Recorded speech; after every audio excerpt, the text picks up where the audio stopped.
Interesting fight coming up at middleweight between Alessio Di Chirico and Zak Cummings. And Matt, we don't always see Italy represented on the biggest stage, but it just so happens that we have really good middleweights in Di Chirico and Marvin Vettori that we get to see fairly often. Now, with Alessio Di Chirico, we haven't seen him since his last loss to Mahmoud Muradov, who, the big Floyd Mayweather MMA prospect, who's really made waves since he's joined the UFC. But for Alessio Di Chirico, we've been kind of trading wins and losses. If we go back through, his last 5, losing to Eric Spicely, then he picks up a couple of big wins. Matt, you can really focus on those 2. And then 2 losses. Now, 1 to Kevin Holland, really strange fight that we'll also highlight. And then to Muradov in the last one. Now, he's a guy that owns and runs his own gym. He's a co-owner and a big promoter of Gloria Fight Center. He's a guy out of Rome, Italy, which is kind of crazy to think of.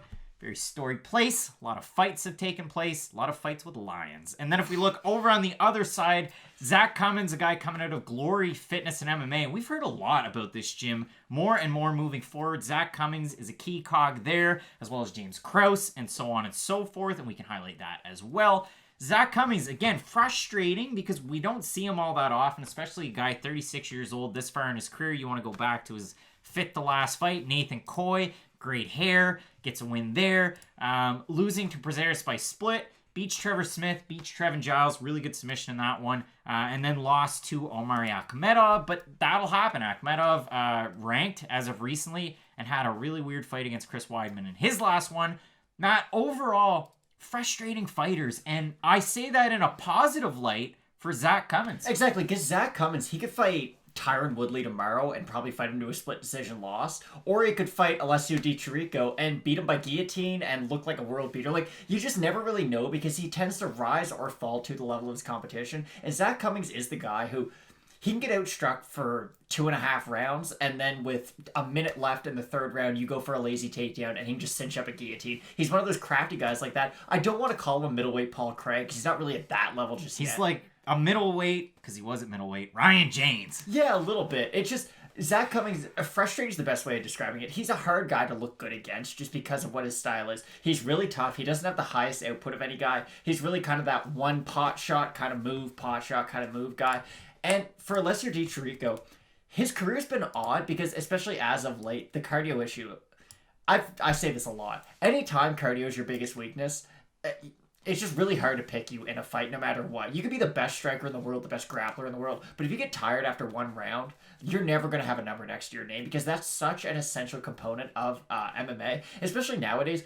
The way that basketball is much more like push to play. It's all in transition. You got to run. It feels like the pace of MMA has really picked up over the last few years with calf kicks being so prevalent. You have champions now like, former champion Max Holloway, guys like Volkanovski now, Kamaru Usman, who their whole game plan is just built around, I'm going to work so hard and I'm going to force such a pace that you just can't keep up with me. And especially as you move up towards the top of the division, a lot of the top guys do kind of fight like that. Now, Zak Cummings doesn't really play the 7-second offense, though. No, he doesn't. He's not really a Mike D'Antoni guy. But Zak Cummings is going to be in your face no matter what the whole fight. He's got kind of the Ed Herman effect. Now, Ed Herman's going to be constantly throwing things at you, making you work throughout the fight. Cummings is, I'm going to maybe go for a takedown, make you work a little bit, go for the trip. Now, Zak Cummings is on top of you. I'll let you say your quote from before we even started filming.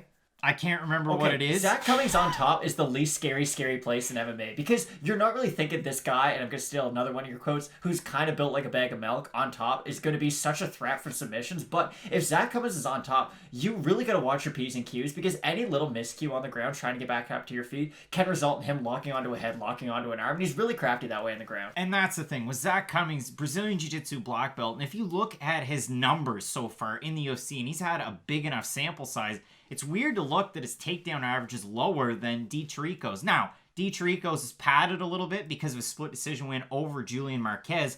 But for Zak Cummings, again, his takedown defense is pretty good. He'll go for quite a few submissions. And if you really want to look into it, it's out of weird areas. Again, you look at guys, and we talked about Pedro Munoz. What do you have to worry about Munoz? It's like front lock chokes. It's weird stuff that you don't see all the time. With Zak Cummings, he does a lot of different things quite well. If it's into the clinch, I would favor Cummings. If it's on the ground, I favor Cummings. And the weird thing between these two guys, and it's not something you see, especially at middleweight like this, two guys with negative striking differentials, and you have enough of a sample size from both that you can draw off it. Now, of course, Cummings, you look into it a little bit more. The trouble for me is he has less than a third of his punches that actually land in terms of significant strikes. And over on the other side, Di Chirico, better defense, better accuracy, more landed. So it's a little bit squirrely that way. It's one of those fights that, oddly enough, people are favoring Zak Cummings to win, and the odds did when they opened.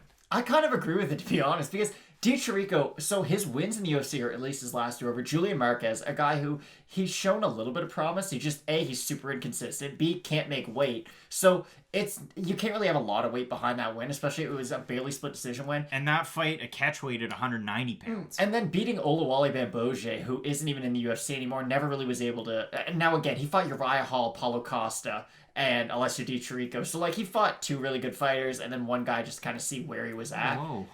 Well, let's be honest, Uriah Hall and Paulo Costa are a little bit better than these guys.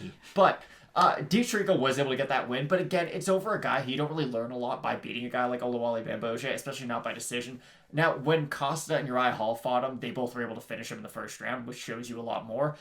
I think Zak Cummings does everything a little bit better. It's just Di Chirico is going to be the bigger athlete by far. Now, I understand it has them both listed as 6 feet tall, and they're both middleweight fighters, but Alessio Di Chirico is the much bigger of the two, especially Zak Cummings moving up in weight and being kind of one of those in-betweeners, 170, 185ers. Of course, if there was a 175-pound division, I'm sure Zak Cummings would probably be in it.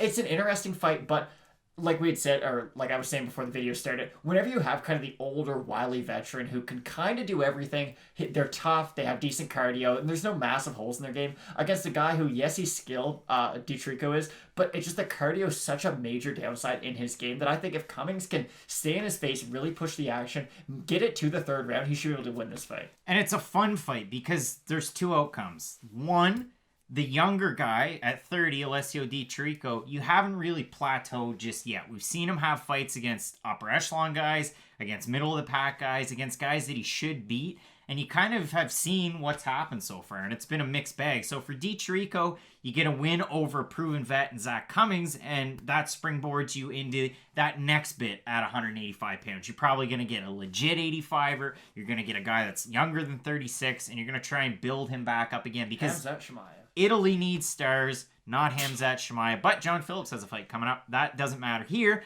For Zak Cummings, it's one of those ones that happens all the time. Oh boy, the wily vet picked up another win. Let's see what happens. Is a late career resurgence for 36-year-old Zak Cummings. He's like a Claudio Silva or Leonardo Santos. No, he's not.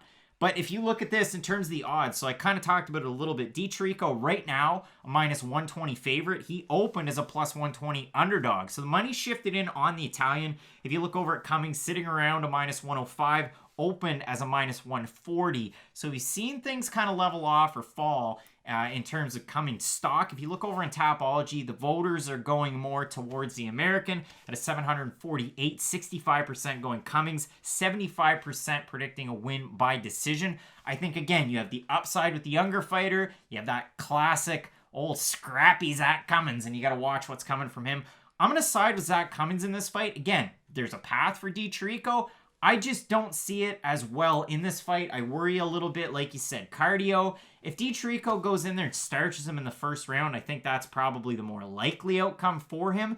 But I'm going to go with Zak Cummings. I wouldn't say it's the most confident of picks, but I do like Zak Cummings in this fight, especially the way that the odds are trending. Yeah, and you just know what you're going to get with Zak Cummings day in, day out. Again, no matter who he fights, whether they're one of the best guys in the world, whether it's their first fight in the UFC, you just know what you're going to get from his skill set. And with Di Chirico, we've seen sort of a volatile, at least last few fights. He looks really good, really bad, and you just never really know. So I'm going to pick the more consistent guy in Zak Cummings, but it should be a fairly entertaining fight. Matt, really looking forward to this card. You got a great main event between Anthony Smith and Alexander Rakic, so you're going to want to keep it locked in with Fight Night picks, Matt. And as we always say, let's get into it.